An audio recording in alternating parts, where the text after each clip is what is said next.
Hello, everybody. Welcome to another episode of the Alter Ego Podcast. I am your host, Jack Austin. With me, as always, Mr. Ryan. How are you? I'm swell. How are you? Living the dream, man. Megan, how are you, baby? Oh, I'm stupendous. Oh, good. Goody gumdrops.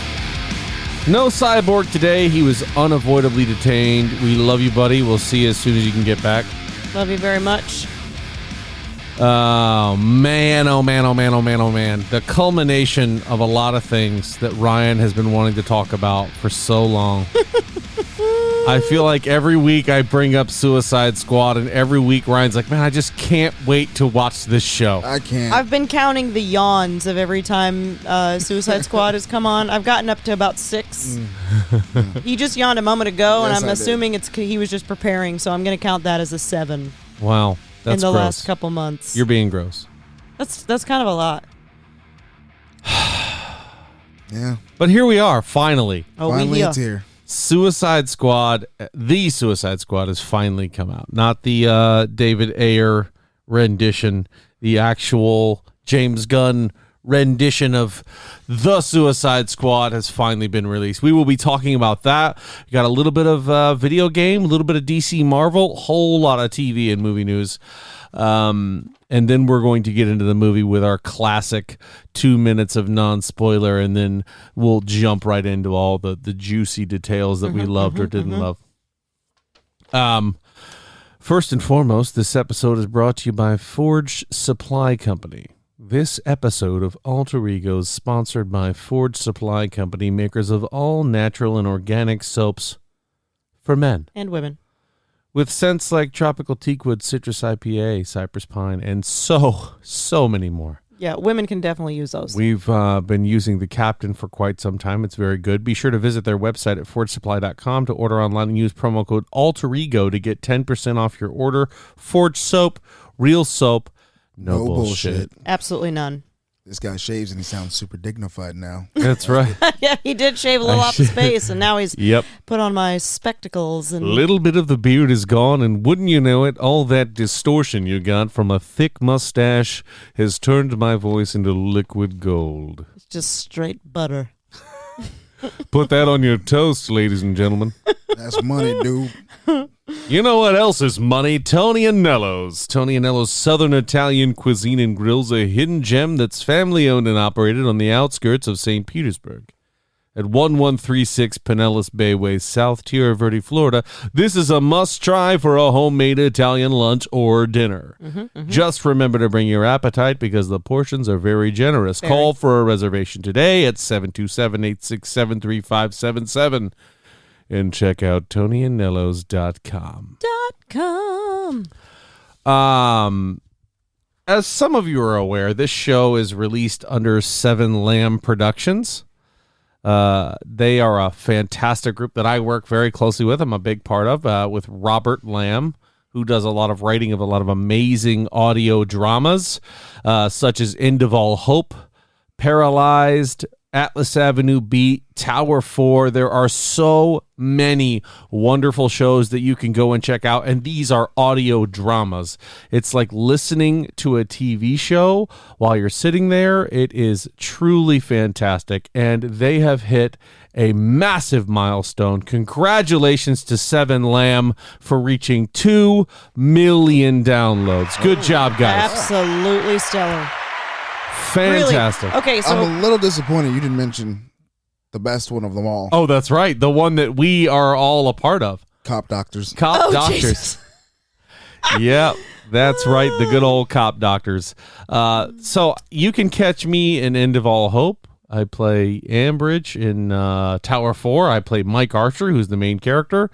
I'm also in Atlas Avenue Beat as James Locke. I try to sound like Leslie Nielsen in that one. It's pretty funny. You should check it out. But in Cop Doctors, I play a guy who's a cop and a doctor. Of course. I also play the narrator. And I'm lucky enough to run into a ragtag group of group of scumbags that played are by actually played by the alter egos. these three. In Marcus I've there only is been a Funky juror. Todd. Yeah, you've been a juror as well. But congratulations. Funky Todd. Great job. Really, really, it's going to be great. And we took about 3 years to get to the first million. 8 months, we're already at 2 million. Crazy. So it's really growing like crazy. So happy and proud to be a part of it. So big shout out to them. Great job. Not a lot of news, not a ton. But I did see one that I thought was interesting, and I thought you would be uniquely qualified to comment on it. In the video game department, the CEO of EA has come out and said, don't think of Battlefield as a game. Think of it as a service. And what he means by that, it's becoming very normal to do the thing to do the yearly. Hold on a second. But it's oh gosh, sorry, I'm hard to read this quote. Here's the point.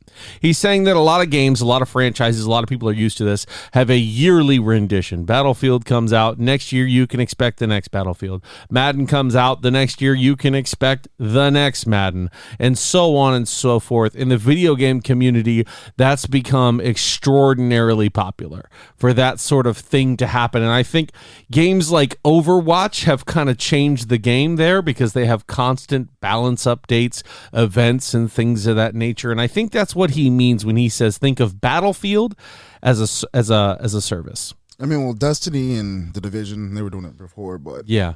I think that's what they're trying to do because they didn't do too well last Battlefield. No. Not at all. The Battlefield 1, which was set in World War I, Yeah. was a tough game. I think they get a lot of things right. Their maps are really big, they're really fun, they're really amazing, but it made for some really struggling gameplay.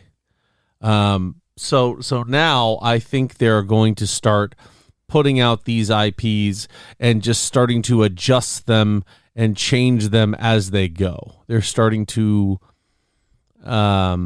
just follow these and just try to make it move and adjust and be a continuous thing as opposed to a new iteration which takes a lot of resources and a lot of time, and then you stop supporting the old game, you move on to the next one.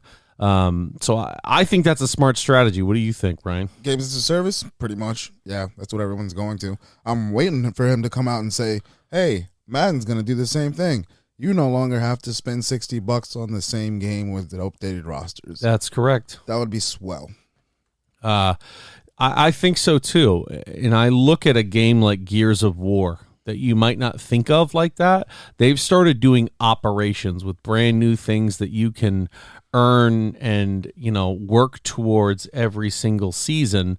And they update the game art in your actual game hub. So it looks different. You see the change. You see what's different. You go in there, there's a big what's new. Now, granted, it doesn't always feel like it's a brand new game, but there's new things to work towards, new achievements to be had. And they want people to keep picking up and playing the same games. I mean, nowadays, we want our $60 worth. Yeah. And now the games are actually more expensive than $60. It's $70, $80.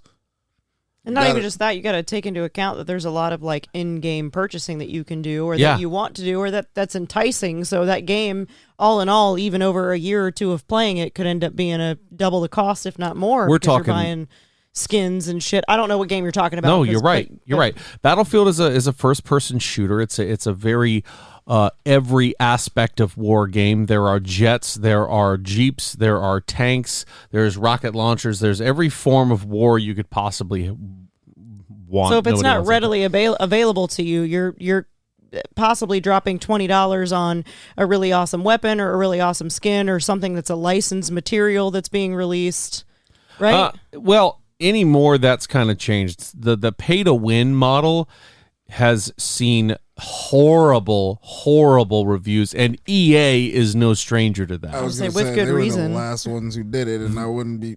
They are never doing that again. Correct. Smart. They took such a beating online in their player base, publicly to their shareholders for doing things like we're talking about. Like Yeah. if you are able to buy something that is just better than what everyone else has, and it gives you an advantage, that's what we're saying when we say pay to win. And that's something that's not necessarily fair because not everybody can afford that, but a level playing field is all we want. But at the same time, it's like you also don't want to spend $20 just for something that's cosmetic either. It's like having a leg up. It's like you're spending an extra $20 on a game. I mean, that's a third of the cost of the game. Yeah. So it's like, why not have it? And I'm in a D&D trance in my life right now. So it's like I'm thinking if you could spend $20 of normal like real world money on a magic item in a D&D game, I would fucking do that because that's dope, because that gives you a leg up. Like, what's the difference? Like, that's comparable to awesome moves and shakes and things in an EA game. Just a look. So right. But that's what I mean. It's even not though, worth like you it. said, Who does that? I do. A lot of people. Lots of people. Like just crazy. Warzone, perfect example. They put things out for, it's free. Yeah. They put out skins. You can buy them. They're more expensive.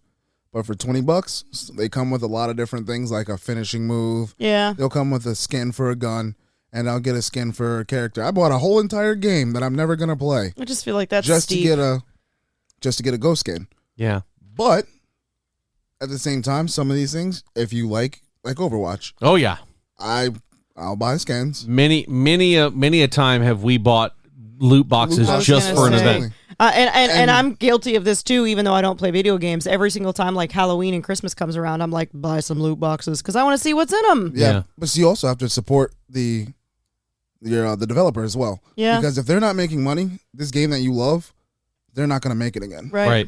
And they're not going to continue to support it and balance it because there's just no revenue to do it. Yeah. But could you imagine if they did like if it was all customizable stuff that was like $5 a pop as opposed to, so it's like that $4.99 theory is right. Like when I see $4.99, oh, I just spent $4 on this. Exactly. Like it's a mental thing. So like imagine if you could spend $4.99 or $5 on a skin for your gun, or I mean EA is a good one, like this jersey, but another $4.99 on this finishing move. They probably make so much more money because people can afford that, and it's like $5 ticket is way better off than Yeah, 20. except for those folks that come to see me at the bank and say, I don't know why, but I've got $80 in these little charges from Xbox, and I don't play Xbox. Does your grandson? Yeah. Yes. But Either so way. let me put Sorry, that. I got off on a tangent there. No, it's okay. I always wonder where the mindset is because I don't play games. But I want to put that in a relatable way for you, since you mentioned D&D. That's a great thing. So you say somebody comes in and you're all level 1s and you're all hitting the grind. You're all trying to adventure and get yourself some XP, and you go out and you buy a wondrous item for $20. Mm-hmm. Nobody else at the table can do this. So you start running through everything. Nobody else is getting a chance to kill stuff, just you. You are monopolizing not only the role play, but the killing in the game. And it just becomes not fun for those people who are like, I really don't want the leg up. I want the challenge. I want to go with what I've got. And here comes this person in the hypothetical scenario who never plays. She just picks up this awesome weapon that she paid for, and now it's easy mode. So now the game isn't fun because every time we get into combat, we're not worried about anything. This person's going to breeze through everything. And not only that, we don't want to pay the money for that. We're losing out on an experience. No, see, you really kind of put that into perspective for me because you're talking about me in that scenario, and hell yeah, would I like that?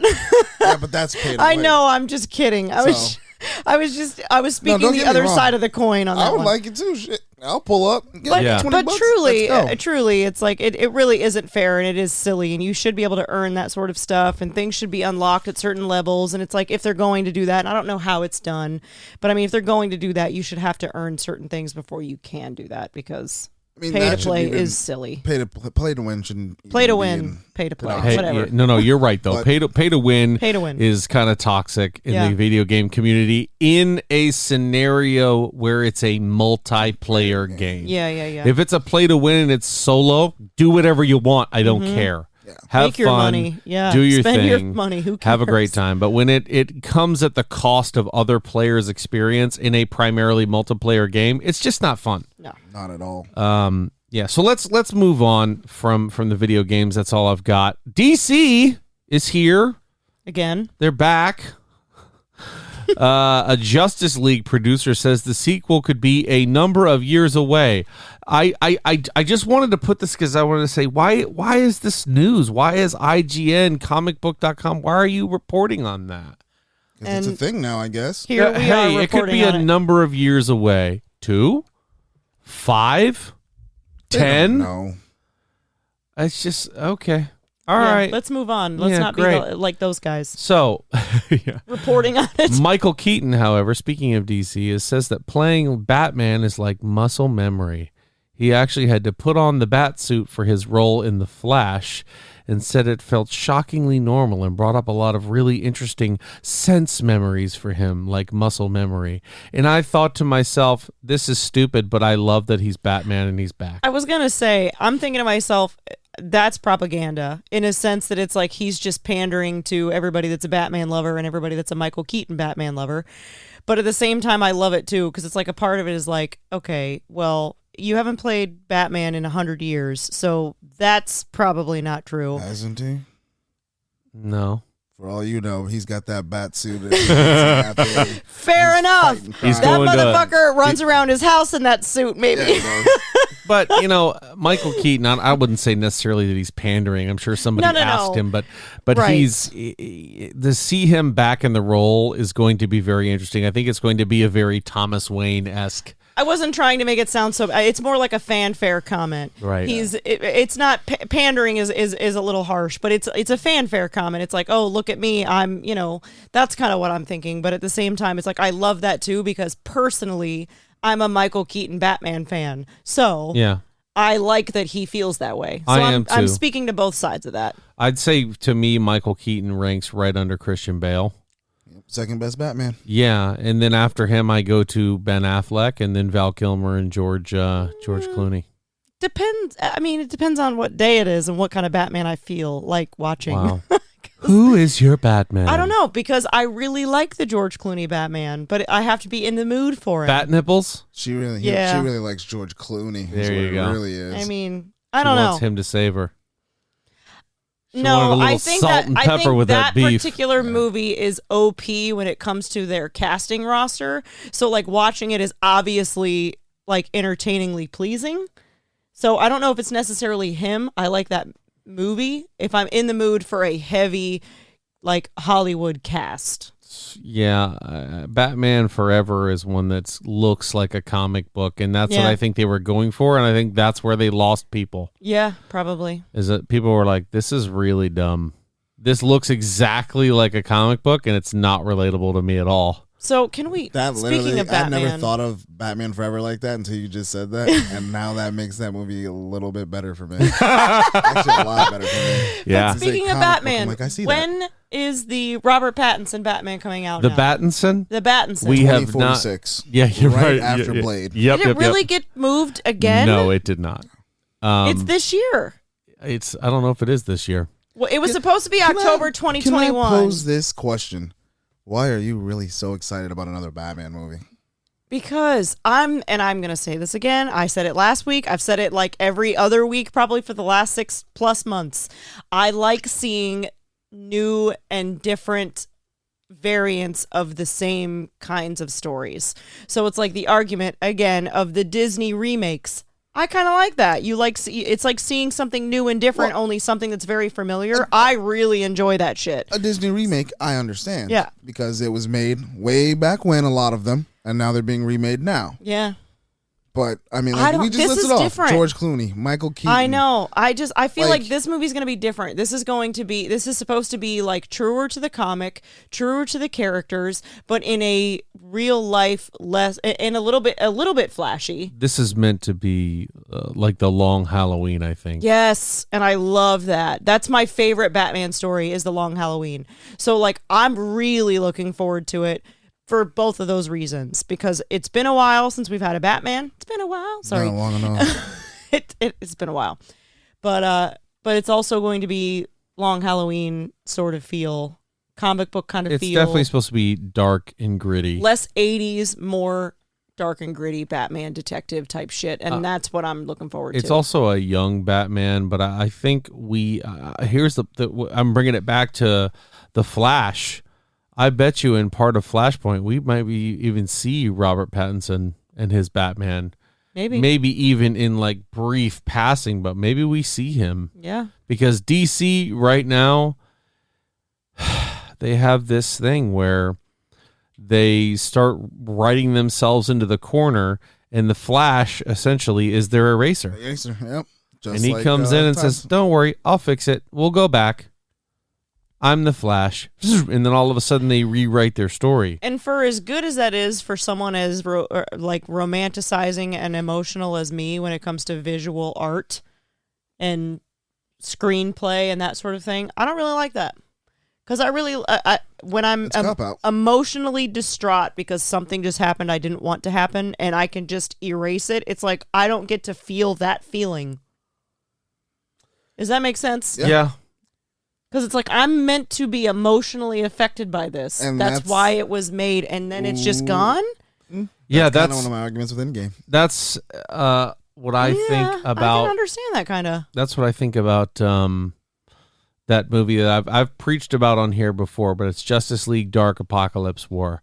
I was so impressed and amazed with that movie. I remember going, "Oh my God, I've got to tell everyone I know to watch this movie." Yeah. It is so good. And then at the end of it, they flash pointed it, and I was like, no, don't do this. I want this gritty world where things have gotten so bad. I want to see that.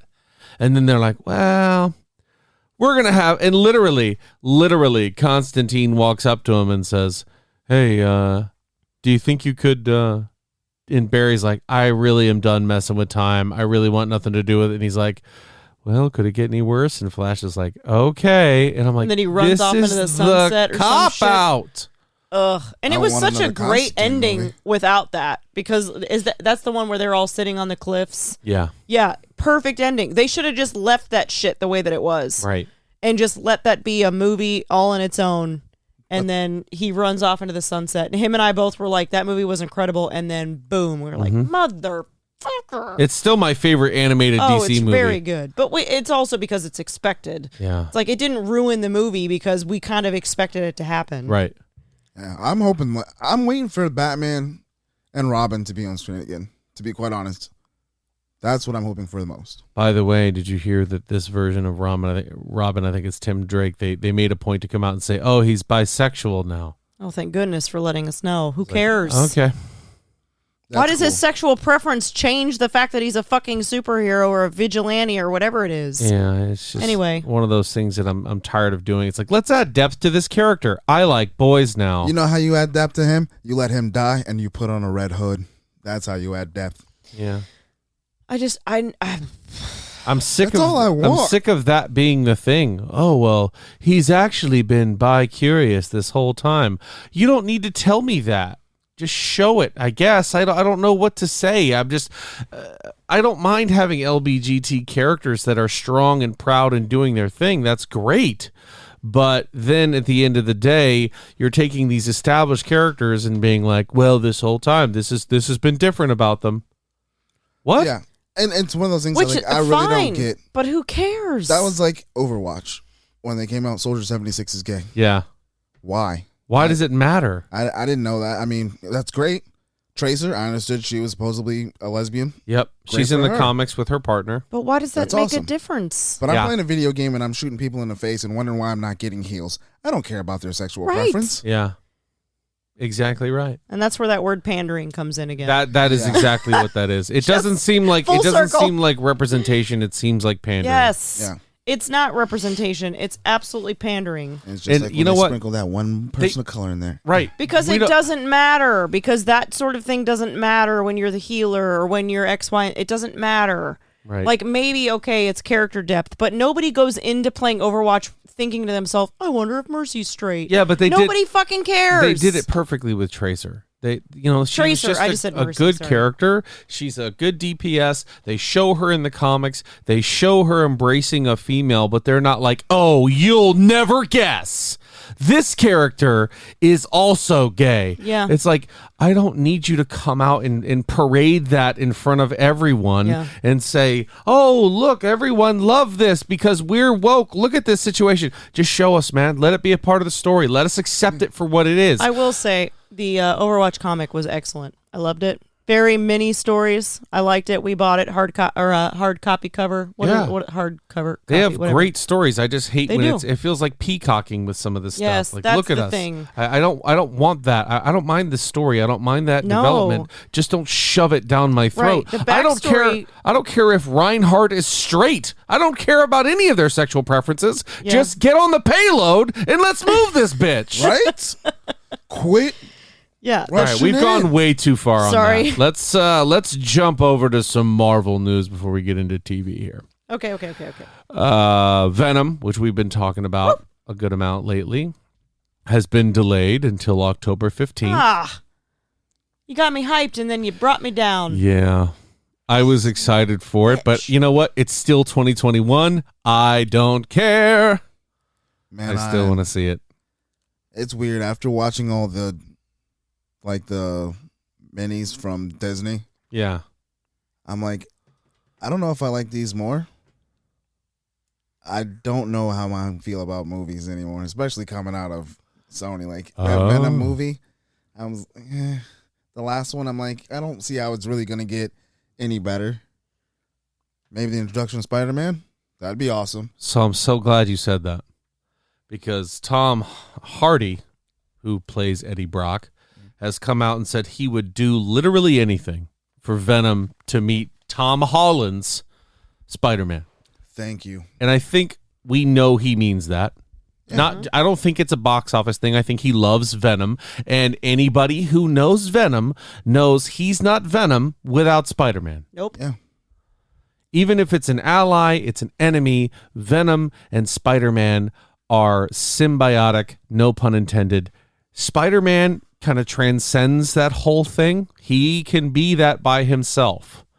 Venom, you need Spider-Man. It's a huge part of everything that character is. So that was interesting. But another thing that I saw, the director for the Morbius movie came out and said, man, working on this movie is like a dream.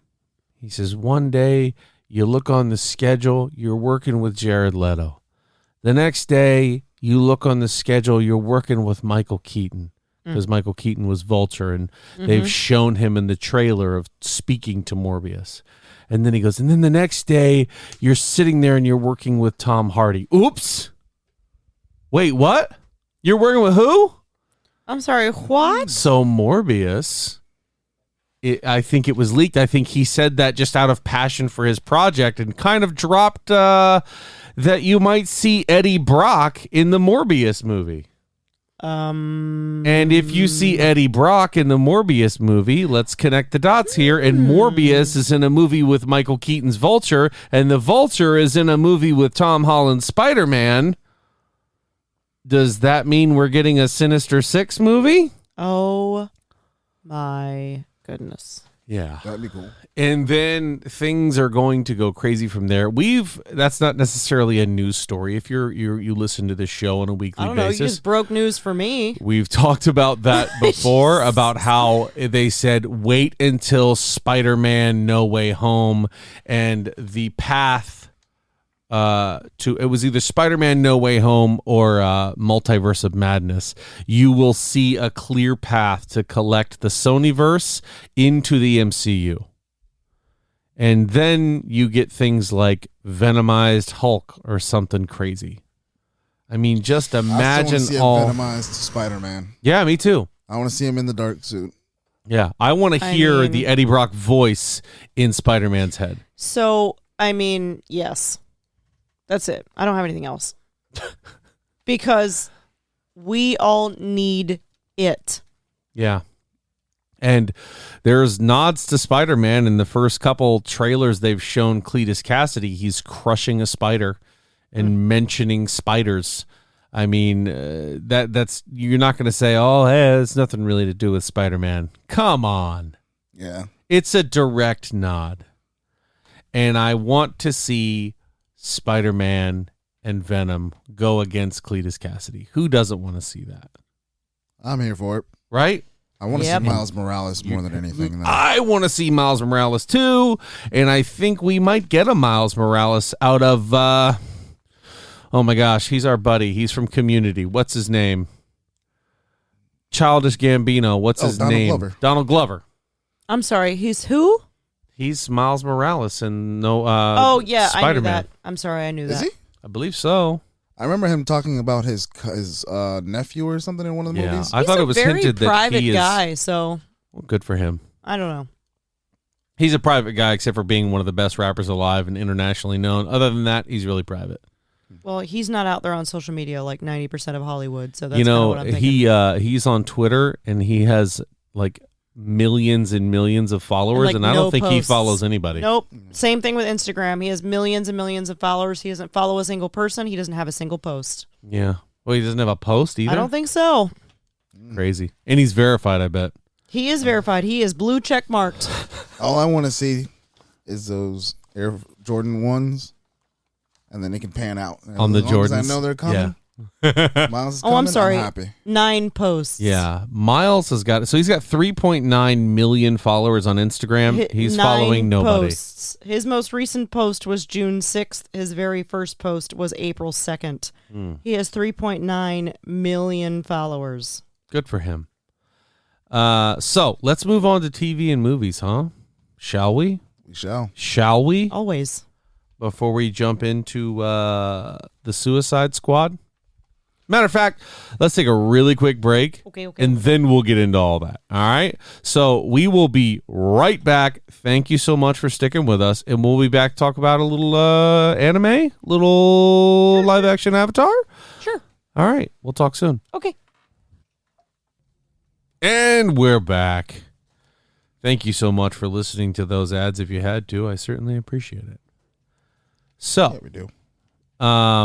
first bit of news in the TV area.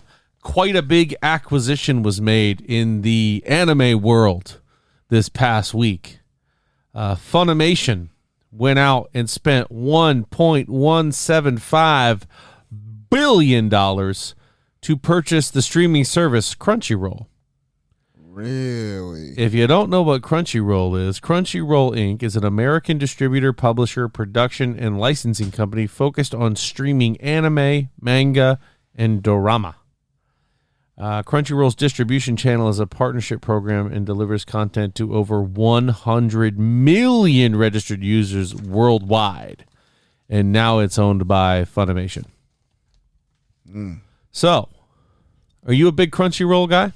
I am not. My brother is. I use it from time to time. Hey, I'm old school, baby. I just, I get my hands on the stuff.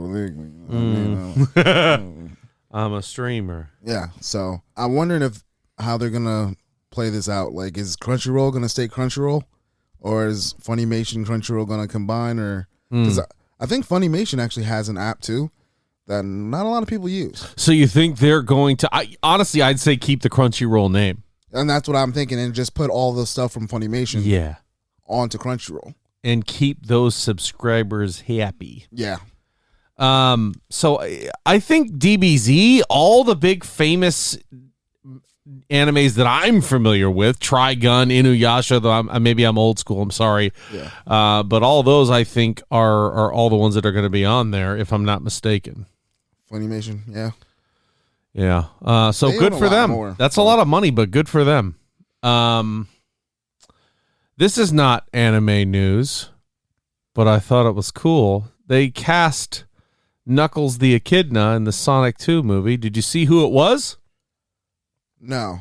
Did you see who it was, Miss Megan? I don't even know what the hell you're talking about. Wow. Sonic number 2. I don't know. I say Knuckles is more iconic than Tails.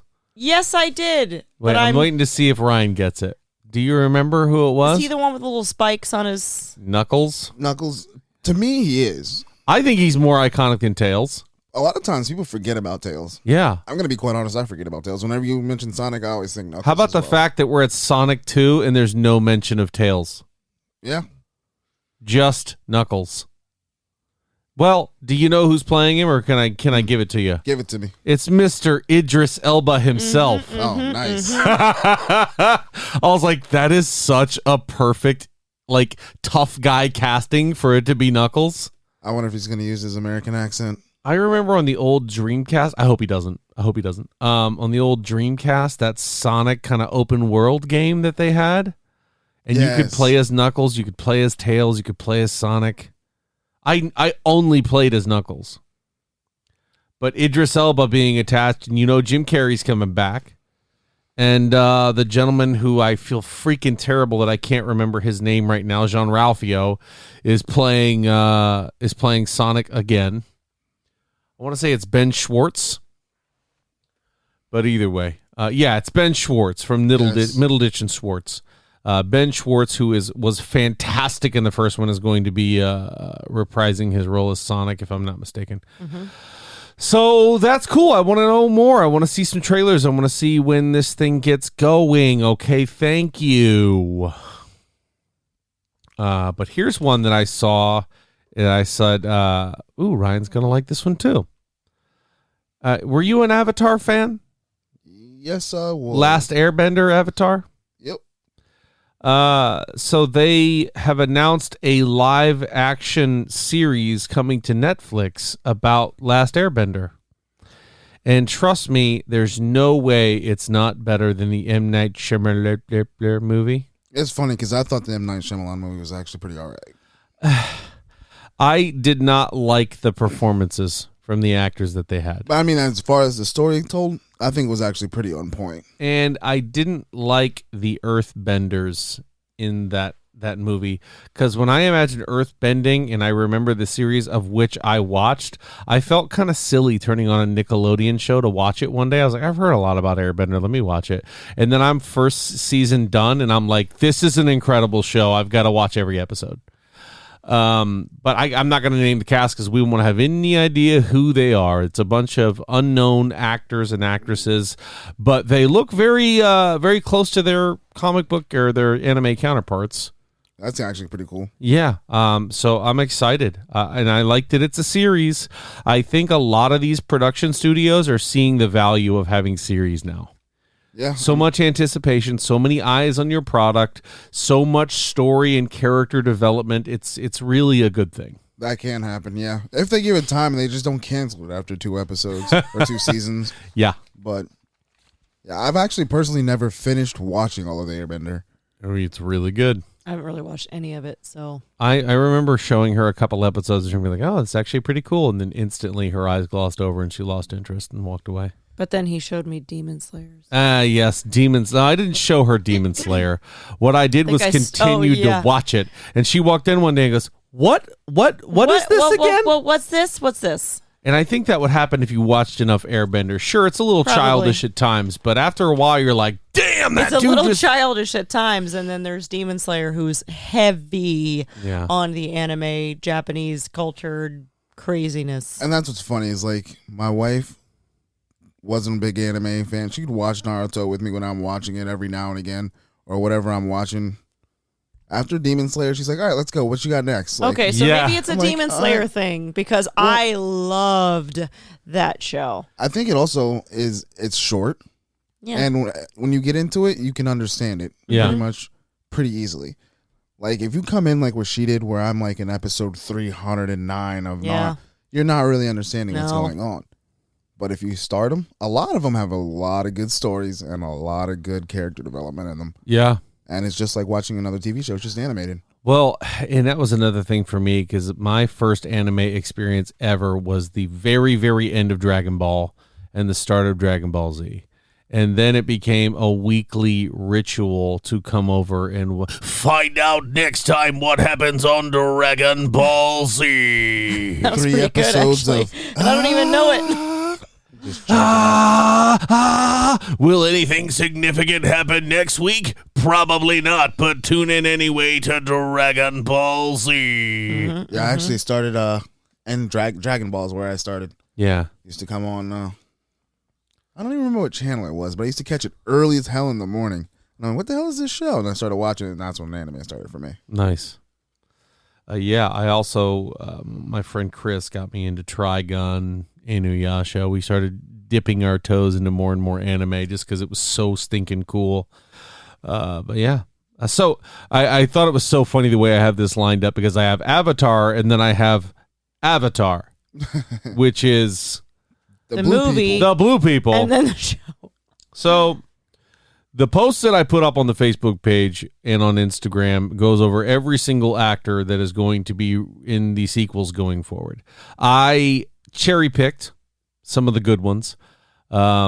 And I want to move through that and just kind of talk about it a little bit before we go into Suicide Squad, because there are some interesting ones and there's some that I'm like, yes, I'm glad this person is back. Some of them are scientists that you were just like, well, I don't really care if this person's back. But Sam Worthington, obviously, coming back. Jake Sully. He was the one who at the end got his body fully transferred into the Na'vi body that they grew for his twin brother. He's back. Zoe Saldana is back as Neytiri, the one who he loved so much he changed entire species for. And apparently she is going to be a very maternal role for not only the tribe, but she'll be an actual mom. Oh. So Jake has been busy since we've seen him. Yeah. Somebody named CCH Pounder is playing Moat. That sounds like a straight up porn. It really that was a does. terrible name for me to do, like the porn scene music when you were like Pounder. Whoa, you aggressively said his name. CCH Pounder is a female. She's name. playing Moat, and that's Neytiri's mom who survived. If we remember, Neytiri's father died in the last one. Yep. But yeah, she's back as mom. Sigourney Weaver is back. That doesn't in surprise an me. unknown role because she died at the end of the last one. I'm going to assume she's probably a flashback. I don't know if she's necessarily going to be a flashback, but she is. So the whole thing was you had to leave your body and travel through the tree, the heart tree. She didn't die. And your soul comes back into the body. She didn't die. Sam Worthington character Jake Sully was able to do that, while Sigourney Weaver's character was not. She got shot in the stomach. They tried it, and she died. You're right. But I have a feeling her essence is still going to be like in the tree or something. So it's either flashback or it's like science. They're proving some sort of like next level science that's going to actually be able to pull her from the in-between. I don't think that's it. I think he's going to connect with like horses and trees and do the things like they do, because like that tribe was very in touch with the world. He'll bump into a ficus and it'll be like, hey, I'm Sigourney Weaver. It's funny because I do not remember this movie very well at all. I remember the blue dangly things because I saw it in 3D. It's good. Yeah. Michelle Rodriguez and then the dragon. And I'm like, that's all I remember out of this movie. In all honesty, ask him, like, I watched this movie on repeat for a minute. Yeah, I love this movie. So good. Joel David Moore is coming back as Dr. Norm Spellman. Norm is the guy who was supposed to be the big connection with the Na'vi. He knew the language well. Mm-hmm. He was supposed to be the top dog, and then Jake Sully comes in and stole all the glory. But by the end of the movie, they were great buds, and he was a nerd going in, and he was a nerd coming out. Yeah. So I'm not surprised. Not in like a bad way. We're all nerds. So here's the first one that surprises me, though. Stephen Lang, who is playing Colonel Miles Quaritch, who that name might not be familiar, but that's the main bad guy from the first one. He's back. And they're saying he is playing the villain in all 4 sequels. How? He died. He dead. Don't you hear me? I say he dead. Science. I'm here to see the Colonel. So this movie is heavily driven through science, obviously. Well, and spirituality. It's kind of spirituality. It's kind of the clashing of both. Yeah. So imagine the clashing of both.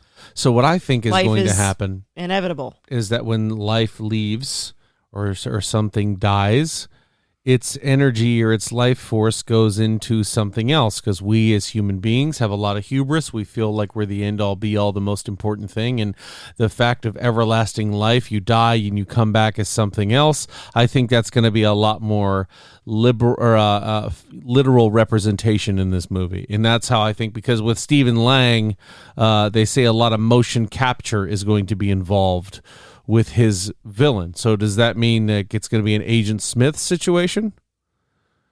Mr. Anderson, as you see his little ponytail with the worms coming out, connecting with something else.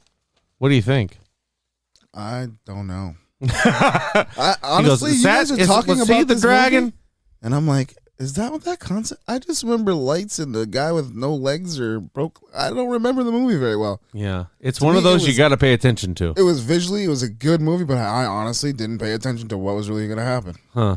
Like I knew what was going to happen. I'm telling the girlfriend at the time, but I didn't pay attention to the movie. Like, Yeah, maybe it's time you go back and do that.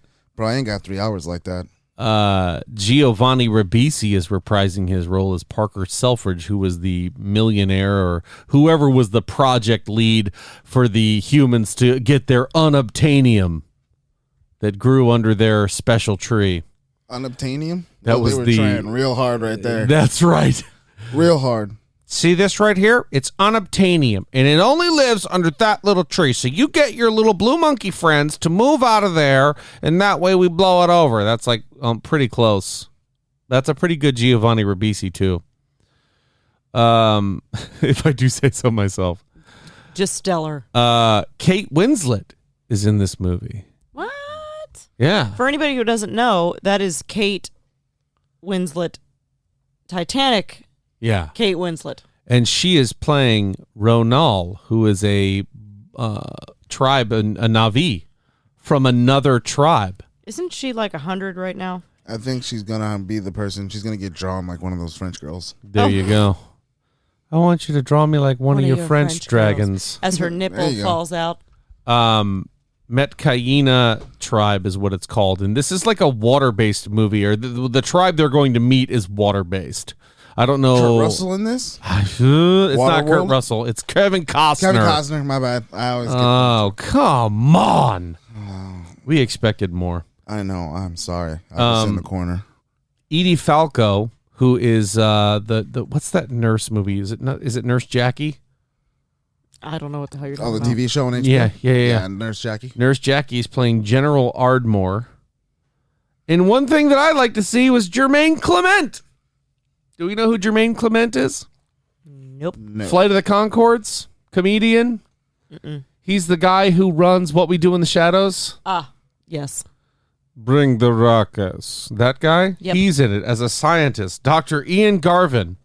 I'm so interested to see what his role is because he's hysterical. And in a mystery role, I don't know who he's playing, but he is cast officially Mr. Vincent Diesel. I was going to say, jokingly, is Vin Diesel in this? And he comes out with whoever the hell that is. Vincent Diesel. I hope, I was hoping that Michelle Rodriguez would make it back, too. That'd be cool, but she's dead. She's dead as hell. Well, so apparently it's half the other cast. I was going to say, but we get Mr. Vincent Diesel. Somebody messed with family. I was gonna say. And Dominic Toretto, the Navi, is coming back. So we're getting the Vin Diesel is what you're saying. We're getting the Deve. Oh, boy. Nice. I was hoping it was someone disguised as Vin Diesel through Vincent Diesel. It's Vin whatever. Diesel. Sin Weasel. It's my porn name. Wow. Sin Weasel. I got a little sheepish laugh out of Ryan on that one. I'm only laughing. Let's give it up for me. Thank you. Nobody's clapping. Thank you. I was going to say, I'm only laughing because I know it's not true, but that would be a terrible porn name if it were. Oh, you know that's not my porn name? I know you're glad. No. I'm so glad you know that's not my name. I know you're not in porn. Please don't Google anything. Do you, though? Yeah. Do you? How did I really meet Ryan? Yeah. Oh. He and I were in one of these really crazy movies. Anyway. Gross. So let's, without further ado, give our honorary, this is when we're getting into Suicide Squad talk. We're going to give it just a few minutes, and I will give you another warning when we are going into spoiler territory. He'll forget. So, I got the timer up. So, let's go over our overall reactions without any kind of spoiler-ooskies. Who our favorite characters were, not why, but just kind of who you enjoyed the most. And then we'll get into spoiler territory, shall we? Would anybody like to go first? You want me to go first? I don't want to go first. I don't think I'm going to shock the people, so I can go first. Let's hear it. Let's hear it. Better than the first one. Okay. Bloodsport. Favorite character. And I think that's all I got. Was it a good movie? Would you watch it again? No, just because I'm tired of hearing Suicide Squad. Oh, gotcha. We ruined it for him before it ever even happened. There you go. Yeah. Okay, how about you? Was it a good movie? Yes. What was the other questions? Who's my favorite? Who was your favorite character? Oof. Okay, so Bloodsport for different reasons than screen time. Okay. If that makes any sense. Nope. We'll get into it after spoilers. Nope, but okay. Once we hit that barrier, I'll explain that. But this movie created a new favorite for me that I have been very on the fence over, and that's Harley Quinn. Interesting.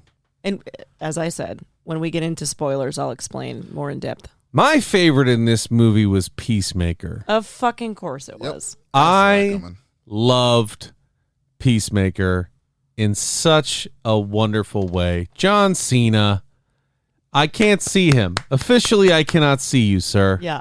Well done.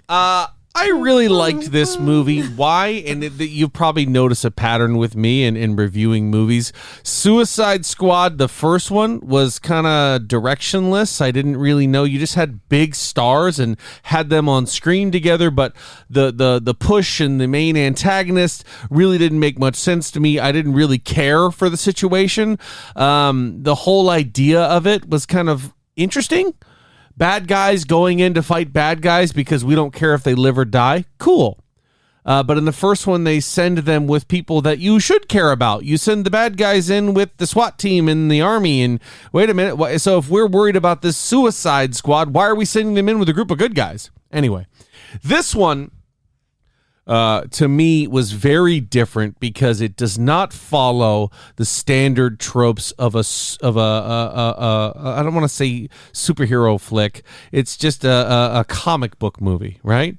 It's certainly not heroes, but it doesn't follow the here are your heroes. Here's them discovering themselves. Here's this. Here's that. Here's why they are going to finally come together and be the heroes we want them to be, like in every single movie. This one has a lot of left turns, a lot of gore. Do not watch this movie with children. No. But it lets you learn a lot about some of these characters you might not know much about, Harley included. There's good character development for her in this movie, lets you get a little bit of depth to her. And James Gunn is just great at taking characters that nobody, quite frankly, gives a shit about and makes you care about them. He puts them in situations where you're like, I don't care if they're going to die. And then as the movie goes on, you're like, man, I kind of like this person. I really don't want him to die. And trust me, chances are a hero that you like dies in this movie. Maybe quickly. It's really, really interesting. And that's my take on it. I thought it was good.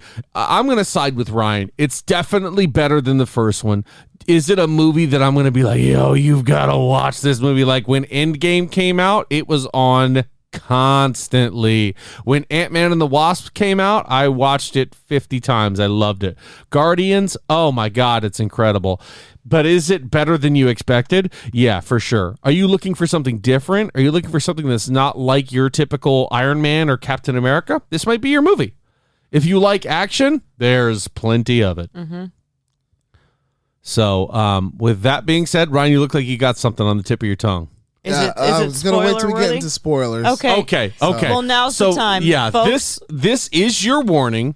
If you have not seen The Suicide Squad yet and you don't want to get spoiled, it's really interesting that you would click on this link. But if you are here for it and you have seen it and you want to hear our opinions on it, spoilers included, we're about to jump in. And I will give another little precursor. This will not be like Army of the Dead, where Ryan and I went shot for shot explaining everything that happens in the movie because we just didn't, whatever. But this one, let's get into it, shall we? I'll kick things off. It's called Suicide Squad. Lots of heroes die. Lots of important heroes die. Well, Well, or see, villains. that's why I it kinda depends on want how to- you. Yeah. Piggyback off what you were saying earlier. To me, it honestly felt like Suicide like 1.5. It almost seems like the same story. They just changed certain actors, They did it better. and it was a little funnier, Yeah. but almost the exact same thing to me. That's exactly the way I felt. It was a little better. Didn't care about any characters, which is another thing that I know that they were going for. The Suicide Squad, characters die, people die. I don't give a fuck. Bro, they showed up for 13 seconds on screen and died. I don't care about them at all. So what he's talking about there is the first squad that they show, which is Javelin and Captain Boomerang and Harley Quinn and Rick Flag and Savant, Weasel and Blackguard. All these folks show up in that first scene. Their demise is that opening scene. Pretty much. So Yeah. pretty much everyone dies right there except for Harley and Rick Flag. And later to be learned, someone else. Yeah. Yeah, like, I didn't get it. To me, I was like, I know what you're going for, but I don't give a fuck. I could care less if they died. I Right. know the heroes that heroes or anti-heroes, whatever you want to call them, that I'm going to be following is going to be obviously John Cena. It's going to be Idris Idris Elba. Elba. It's gonna obviously going to be Harley Shark. Quinn. Yep. Harley Quinn, yeah. And then I when it think comes we down knew to that it, Harley Quinn was Oh. safe. yeah, For I knew Harley was going to sure. make it out alive. I knew Bloodsport was going to make it out alive. The Shark I wasn't so sure about, but I honestly, I thought Ratcatcher 2 was going to I eat was it. going to say B Squad was certainly on fire. And Ratcatcher was honestly kind of tied with Bloodsport for me because I really liked the amount of time and effort that they put into her backstory. And I will say a lot of people relate to that, parent relationship who, Yeah. supported you or made you want to be who you are now. Like, I totally get that. That makes a lot of sense. A lot of people can relate to that. And they alluded to her being in that prison for a bank robbery, not Right. for killing anybody. Right. So it's like she's still a innocent type of person, but she's got this special skill, like whatever it is. So, I mean, like, I really liked her too. And her power, although not until the very end seemed very stupid or minute or however you want to put it, she came out kind of on top there at the end. She had a major integral part in the whole fucking movie, and Yeah. nobody would have expected it. So her did. surviving makes sense. I knew that's how they were going to end up beating it. But it's like literally the whole B Squad. The whole fucking B Squad. I didn't Is know. Bloodsport a B Squad though? No, I mean, like as opposed to on-screen B Squad. Not that he is secondary, but that he was secondarily chosen. Like you don't see him out the gate. You see him as the second squad that comes out. Yeah. Well, you know that she wanted him or whatever, and it was like, oh, it's Will Smith and his daughter again. That's how I felt with Idris Elba. I was like, oh, it's the same character. Deadshot. in yeah. there. I Same felt thing. like there was more of a love connection than a father-daughter thing. I think he really liked her, and she No, liked No, I'm him. because talking he about his even daughter. I'm talking mentioned- about his story. Yeah, Like the because daughter. he And he's like, compared "You her to stupid," her daughter. Like, you know what I mean? Like, I don't know.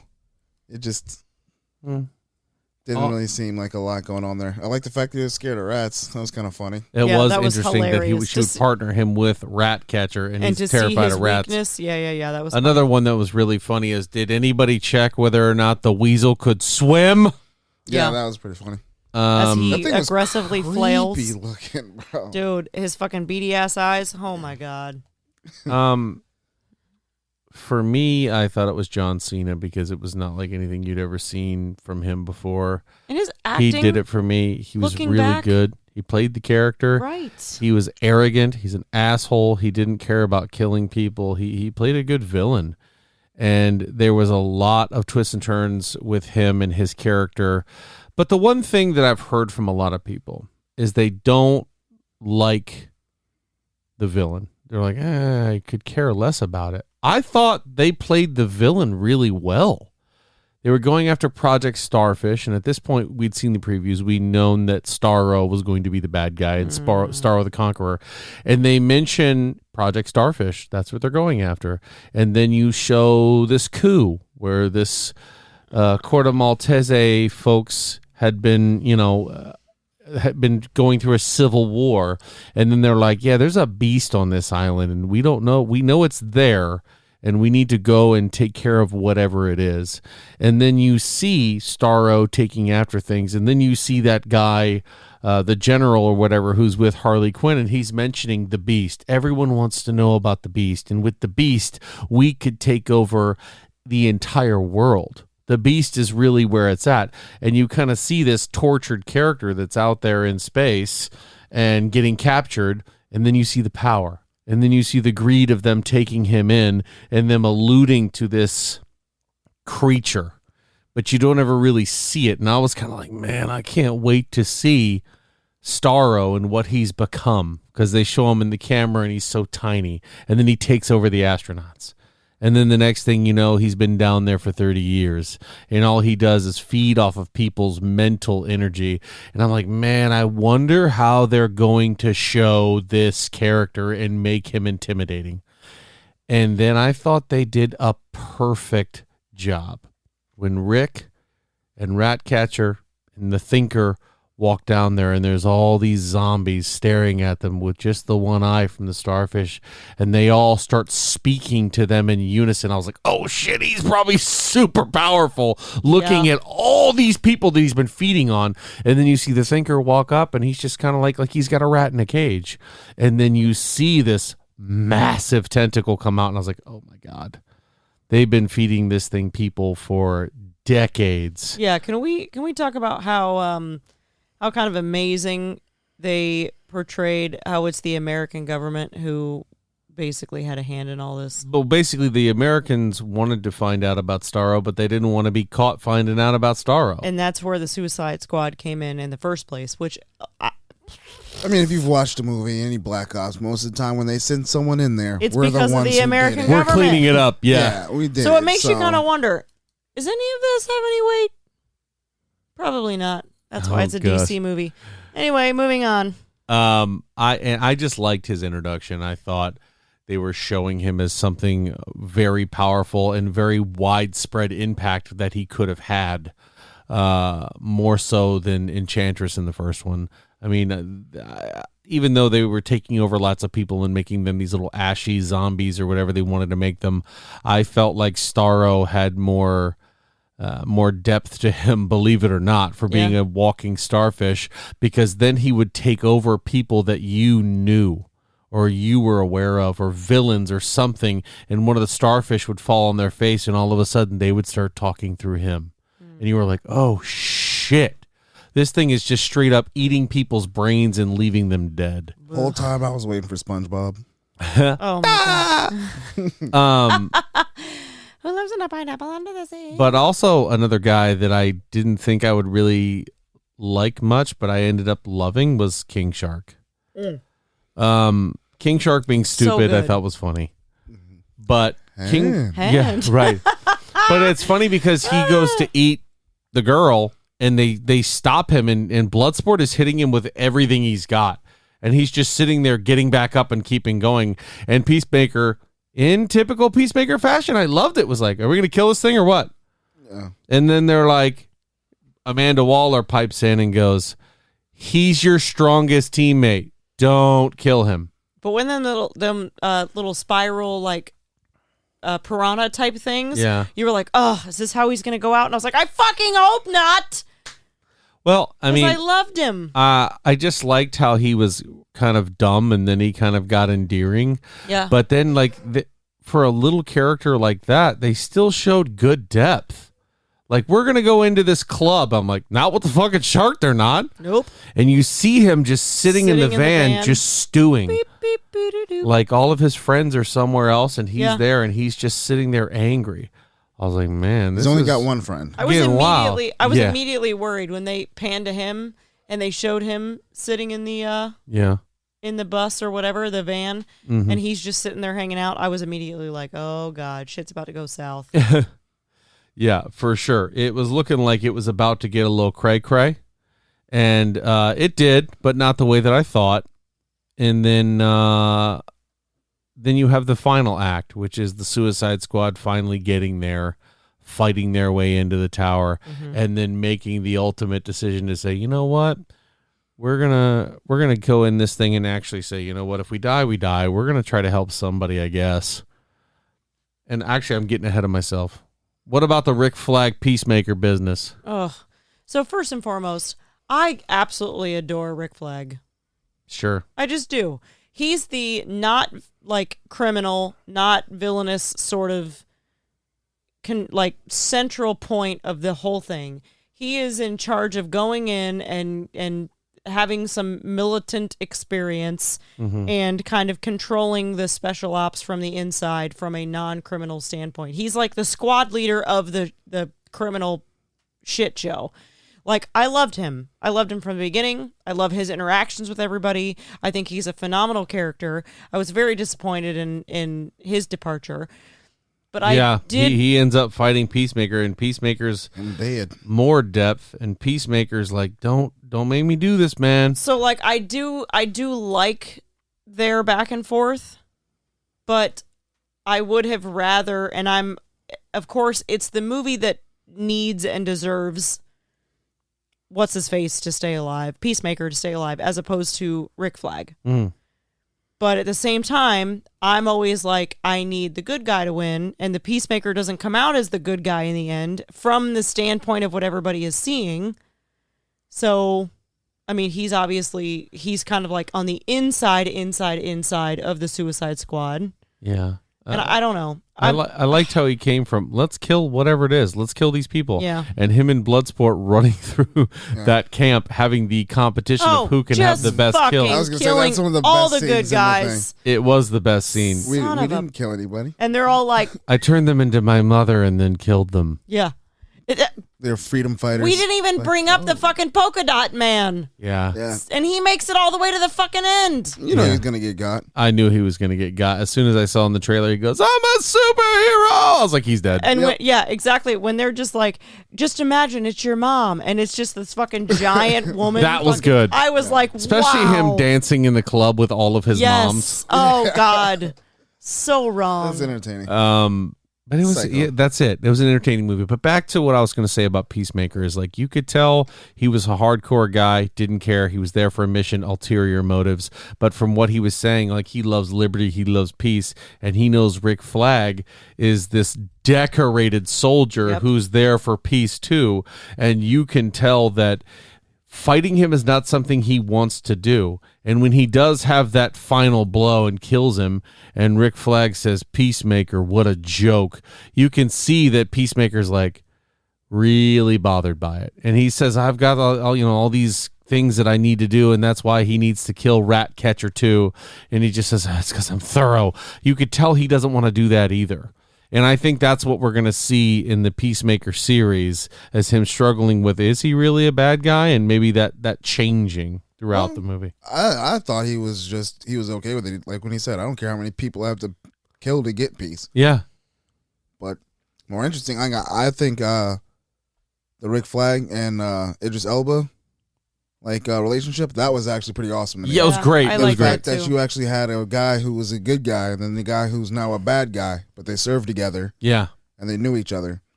To me, I think that's going to also drive him to run the team next time because of Rick Flag getting got. As the lady and of the really group. wanting to fuck up Peacemaker because he doesn't like him. Yeah, and they had that argument. That was the only part that I was like, that's stupid. And he's like, how'd you do that? And he was like, smaller bullets. I was like, that was kind of dumb. Maybe it wasn't the line for me, but do we think there's going to be another Suicide Squad?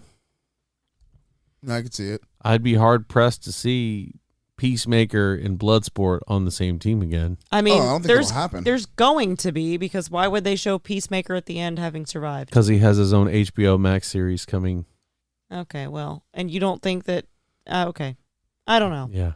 I don't think we'll see Idris Elba in that series. I'm an MCU Marvel mindset to where everything means something, and DC has never, ever proved that to me, so I'm not going to get my fucking hopes up because they're not Marvel. Oh, can you talk about my favorite thing in this whole entire movie, I think, is when the woman wanted, what's her name? She wanted them to kill all of them. Yeah. And someone hits them with the club, with the golf club. Yeah. I love that. Yeah. People just stand around normally and okay, I'm told to do this, so I'm going to do this. They're like, you're not really going to kill his daughter. You're not really going to do that. oh, fuck this, and the lady just hits him. I loved that too. That was one of the points I was going to make. Is Amanda Waller in the first one was just this I'll kill anybody. It really doesn't matter to me, and she kills Slipknot, who can make any knot and climb anything. How stupid! And then in this one, she was a little bit more of a presence in it, but her ruthlessness was really coming through. So to see the team around her start to be like, wait, what? I was like, oh man, that's going to play a part. Yep. Yeah. Who is the psycho? What is she doing? You're going after I liked his that daughter? a lot. Yeah. And especially the fact that when she comes to, she doesn't like just have them all killed. Oh, how can you at that point? Yeah. You know what I mean? So I think we'll see her again. I think we'll see Idris Elba again. We'll definitely see Harley Quinn again. Definitely see Harley she said again. She was done playing Harley. She said she didn't know what her future was going to be after the Suicide Squad. Oh. And also want to get back to it. Didn't they say, what's his name? Gunn? Didn't he say this was like his biggest action scene with her? Oh, James Gunn. He said it was the biggest action scene he's ever written. For just Harley Quinn in that one instance? Her escape. I ain't gonna lie. Pretty weak sauce, man. I don't know if it was. That's where in the pre spoilers. This is the scene that I was talking about, and that's part of why I liked Flag so much, was because Harley Quinn has never had like a true soulmate, somebody, and I feel like he really liked her, and of course he dies. True soulmate, guy named Joker. Yeah. Yeah, well, he was Mr. J. He was a fucking psychopath and an abusive, mentally, physically challenged individual. Yeah. Okay. I want to see King Shark again. I'd like to see a little bit smarter King Shark, maybe a little bit more vicious. I don't although know. he was liked him crazy the way he vicious, was. but you won't see that King Shark go up against Jason Momoa. You won't see him against Aquaman. No. Which is sad, but you won't see it. No. Nom nom. Oh boy. So I'd say overall it was a good movie. I don't know if I would rate it the 99 that it was. I thought it was, if I had to give it a number in terms of, that's really tough. 99% is, what's that? I'm at a 6.5 out of 6.5 out of 10. Oh, out of 10. Okay. Well, so out of 10, where are you? I'm in the high 70s, maybe low 80s. I was going to give it an 80. Yeah. I'll give it an 80. I'm kind of in the 78, 82 There were range. some things that I had issues with. It was so different, which is why I think people rated it so high. But it's good. Yeah. It's worth your time. I can definitely agree with that. But you've got to, if you're going to be in the 90s, it's got to be a movie I'm like, you know what, I really feel like watching without like sitting around thinking, wondering what I'm going to watch. Like it's gotta be like, I'm not even in the mood to watch anything, but I just feel like watching this movie. That's when you're in the 90s for me. Yeah. As of right now, today is August 12th that we're recording this. You'll get it on the 16th. The movie is still sitting at a 91 by the critics' review. Yeah. By the audience, it's at 83. Okay, I think that's fair. Yeah. That's where I would put fair. It. Yeah, that's a little higher than maybe I would have gone, like I said, but 83 is fair, I think. Yeah, I think so too. I was thinking 80s, and that's kind of where I was happy to see it land. I feel like a good 82 to 90 or 82 to 88, maybe to be more fair, is you say, hey, you feel like watching this? You know what? Sure, why not? Right. It'll be on in the background. I might not watch every second, but the moments I remember, I'd love to watch again. Yeah. I could watch them run through that camp on rewind. That part was great. Mm-hmm. The end when they were going up against Starro was interesting. It was cool. But there are bigger parts of it. I did like that too. I could watch that again. Yep. But and apparently she actually did that stunt where she reached up with her leg and unlocked the lock with her toes. That's dope. Yeah. It's a flexible human being. That's what drew me in for her, for sure. You know what's funny is I watched Birds of Prey. Finished watching Birds of Prey after watching that. Yeah. I like her character a lot more than I thought I did. Yeah? Yeah. In that movie, she's a little annoying at first, but then when you actually, I don't know. After watching that, you're just thinking, that's kind of just her. There you go. You get used to her. Yeah. It's kind of like Iron Man. You wouldn't love Iron Man as much as you do in all those movies if you didn't put up with every other Iron Man. Right? Because you kind of learn to know him and how he's going to be. It's like watching your friend. Yeah. All right, y'all. That's going to do it for the Alter Ego podcast. Once again, congratulations to Seven Lamb and their 2 million downloads. Keep on trucking. We love you. Thank you to Tony Anellos. Thank you to Ford Supply. Thank you, Mark, Ryan, Megan, always for being here. Oh, yeah. We'll see you next week. Megan gets kudos for wearing a white shirt and drinking red wine and not spilling a drop. I somehow got it all over my face earlier. I'm talking like forehead and hairline, and it didn't touch my shirt. Don't ask me how I did that. I won't.